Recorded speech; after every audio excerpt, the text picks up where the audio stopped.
Hello everyone. Thank you for coming up today. My old subscribers, thank you. And to those that are viewing for the first time or that have not subscribed, please click on the subscribe button and the notification bell so you get notified each time we upload a new video. And to my new subscribers, thank you for subscribing. A tragedy has just happened. A man loses his two children, mother, sister and niece in a fire outbreak. It was gathered that a Kano state lawyer, that's in Nigeria, Abdurrahman Ibrahim, on Saturday, February 27th, 2021, that was exactly yesterday, narrated how he lost his two children, mother, sister, and two other family members in a fire incident. The fire gutted Ibrahim's house of the Kumbuso local government area of Kano State, Nigeria, on Monday around 9:30 p.m. when his family members retired to sleep. And those that were affected and killed in this fire was Ibrahim's aged mother, who is Hajia Rehinatu, his two children, 5 years old Abdurrahman and 3 years old Kehil. Others are his sisters Aisha and his nieces Intisa and Aminu Yaho and Rahina too.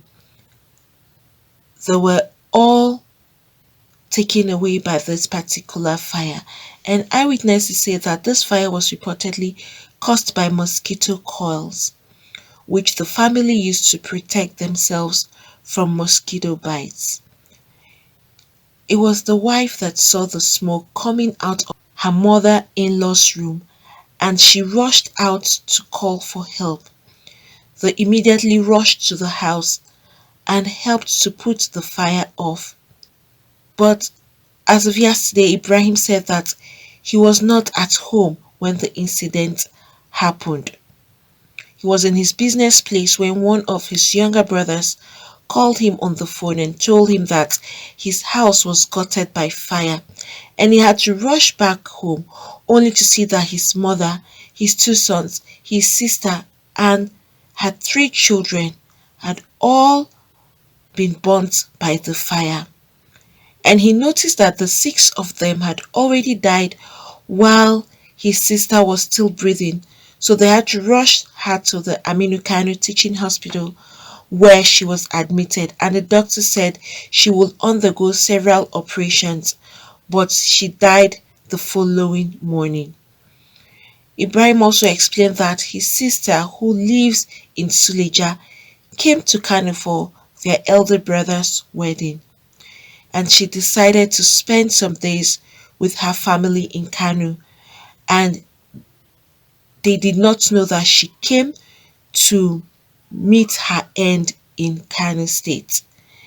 Ibrahim, who also confirmed that the fire was caused by a mosquito coil, said that all the properties in his mother's room and the sitting room were consumed by fire.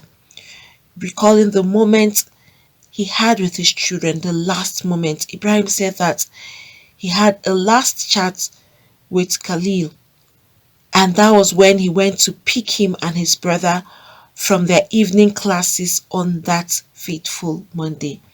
And that when he picked them up from school in the afternoon, he was so excited, and his kids were telling him that daddy, today they did their classwork themselves without any aid, which gave the father joy, and that their class teacher allowed them to write and they did well. He repeated almost the same thing in the evening when he went to pick them from their school, and he also told them that he did well in his Quranic recitation. He was so happy when he was speaking to his dad and explaining to him how his day was great at his evening classes. And he now dropped them at home after he had picked them up and went back to his tailoring shop at Yanlemo Market. only for him to come back to meet their burnt corpses. This is really painful and so heartbreaking. He only prayed for their souls to rest in peace and for God to grant them the fortitude to bear this loss. This is a loss that can never be forgotten until his own time comes. This is what Ibrahim is saying. And the deceased persons have since been buried according to Islamic injunctions. It's so heartbreaking and painful to see an incident so horrible like this happen to a whole family. You can imagine the number of persons that have passed away in this particular fire outbreak. And this is something that would have been controlled. But you know, when there are so much mosquitoes around, you need to put it to a stop so that you can actually have a good night's sleep. And that was what they were trying to do. But unfortunately, the mosquito coil now went off and then it burnt to the final spot. You know, once that mosquito coil actually gets burnt, if it's not on a particular stand or if it's not on a background, there's a material that is close to it that is flammable, then once it gets to that point, it will now catch flames. And you know, it was so bad because they were sleeping. If only they were awake to notice that that coil had already burnt to the last level, they would have even thrown it away and then put up another one if they really wanted to have the mosquito coil on. But it's really heartbreaking to hear that it was as a result of a mosquito coil that they could have even controlled, but it was just a bad timing because they were already asleep. It's so painful to his wife and also the husband. They have lost their children, the sister and her own children, the mother, every other person aside from the wife and the husband had passed away. Wow. You see how the father is narrating his own parts, that he had gone to pick them from the evening classes and his sons were so excited. Khalil was trying to explain to him how he was able to make progress in class and that he kept on repeating it because of the excitement. And the dad was happy to know that his kids were also listening and concentrating in class. Unknown to the dad that that would be his last moment with his children. You know, when things like this happen, if a loved one is not involved and probably as a result of him or her not being in the house, the next thing the person will be saying is, I wish I was at home or I wish I could help them. I'm sure a whole lot of thoughts will come into Ibrahim's mind. It's so depressing that you lose all your family members like this within a twinkle of an eye. If only Ibrahim was at home too, probably, who knows, maybe he would have been at alert to perceive the burns and then put it off. But nobody can tell. You know, sometimes when you can't sleep for a long time and you finally fall asleep, it's difficult for you to even wake up in the middle of the night. No matter what you perceive, you may not even perceive it because you're already fast asleep. And I guess that was what happened to them. They were really deep into their sleep and they didn't perceive anything on time. As of the time they perceived it, it was already too late to even do anything about it.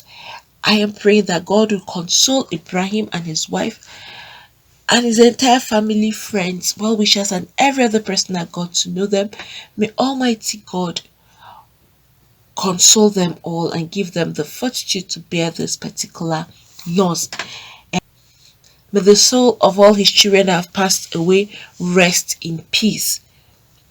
People, please should be careful. You know, there is this thing that usually happen when people are asleep, and it's this fire outbreak, which is the worst part of it because it will only happen when people are sleeping at night. You won't even know or perceive anything happening until it has even gone very far. The other one is the generator, which some people have passed away as a result of the fumes out of their generators. And now look at it, it's a mosquito coil. It's very small compared to the size of a generator. It's something that can easily be controlled. So please, people should learn to keep that mosquito coil far away from any flammable item. If it means you getting something like a metal and place it on it, so once it gets burnt, whatever debris that is left will fall on that metal object you have placed underneath the mosquito coil. If the mosquito coil was placed on something like that, it wouldn't have burnt or caused the house to get on fire.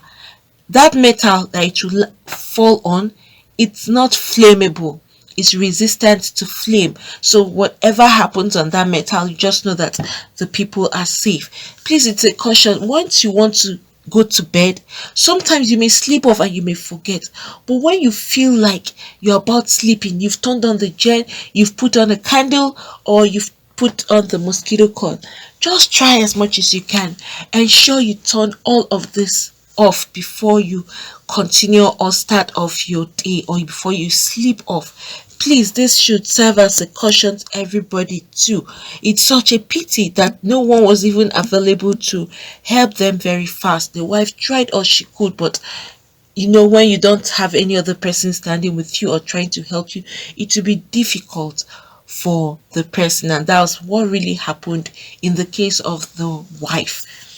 But then, please turn it off when you feel that your body can't take it anymore or you're already tired.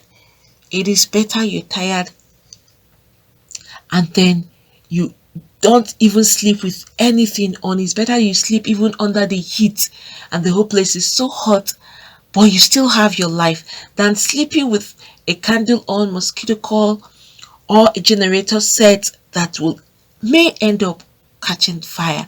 It's not all the generators. Some of these generators are already faulty, and then you now use such kind of generator. The tendencies of having your house burst into flame or having to let you inhale all those toxic fumes, that is when you would see that terrible accidents happen. And that's why, for that reason, please, people, put away anything that is flammable before you sleep. Put it off. Put off the generator, turn off the candlelight, any device or anything that you're trying to use that night that once you sleep off you forget and different activities will go on. Please just turn those devices off. Like I said, it's better you sleep and you're under a very hot environment, but then you are alive. The fact that you want to get warm, you want to get cool, and at the end you just end up causing more problems for yourself and your family. It's not easy for this man to go through a pain like this with his wife. It's such a pity that this happened. Friends, what do you all think about this? Please, whatever you think, you may please put that down at the comment section. Please don't forget to hit the like button.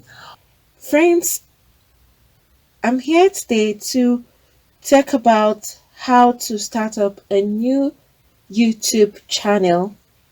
So for those that are looking to start up a new YouTube channel, probably you've been trying to figure out how to go about it, or you have been trying to see what it entails or what you need to start.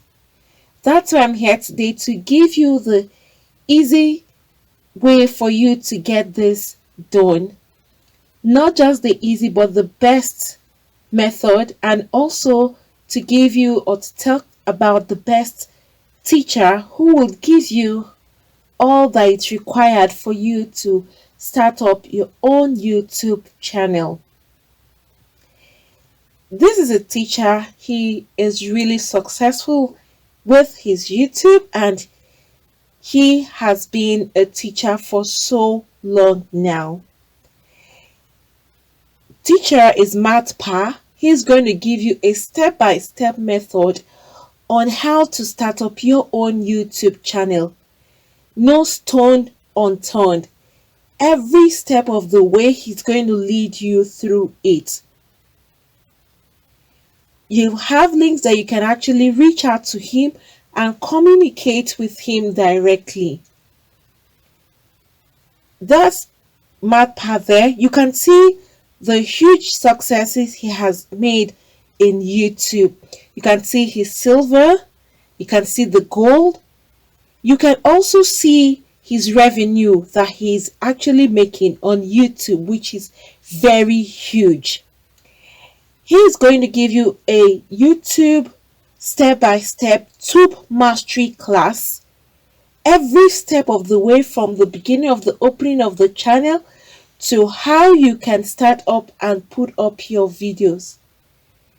He is leaving no stone unturned, like I said.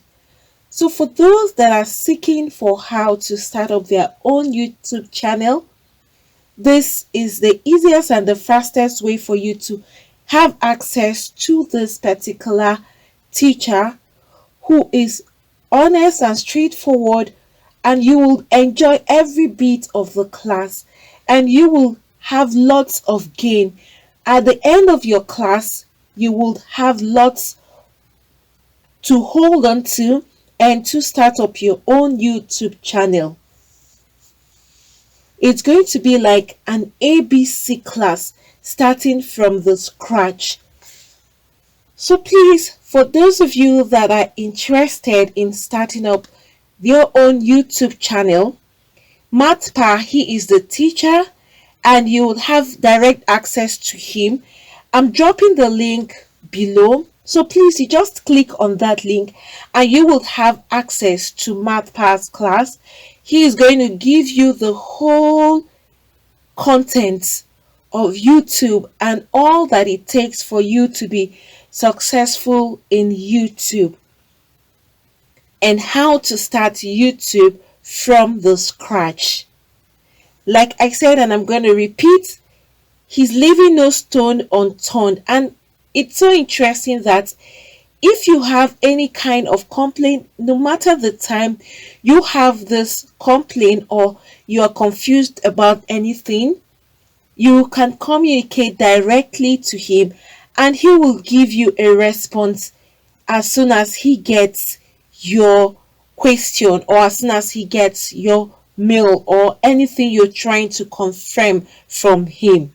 He is quick at responding and he will give you the right answers. And even if you go elsewhere to search, you find out that what he is saying is actually true. He wouldn't mislead you. So please, for those of you that want to start your own YouTube channel from the scratch and see how you can be successful on YouTube, please go to this link, click on the link below so you have access to the teacher. That's the teacher there you can see and see his success. You can go through that and then you click on the link so that you can have direct access to MathPath himself. This teacher, you will enjoy and enjoy every bit of the classes that he's going to give to you. So friends, do not forget to click the link below so you have access to MathPath's Tube Mastery class, and he will give you the best teaching for YouTube you would really need to start your own channel. Friends, thank you for coming up today. Please, for those that have not subscribed, click on the subscribe button and the notification bell so you get notified each time we upload a new video. Thank you once again, and God bless you all.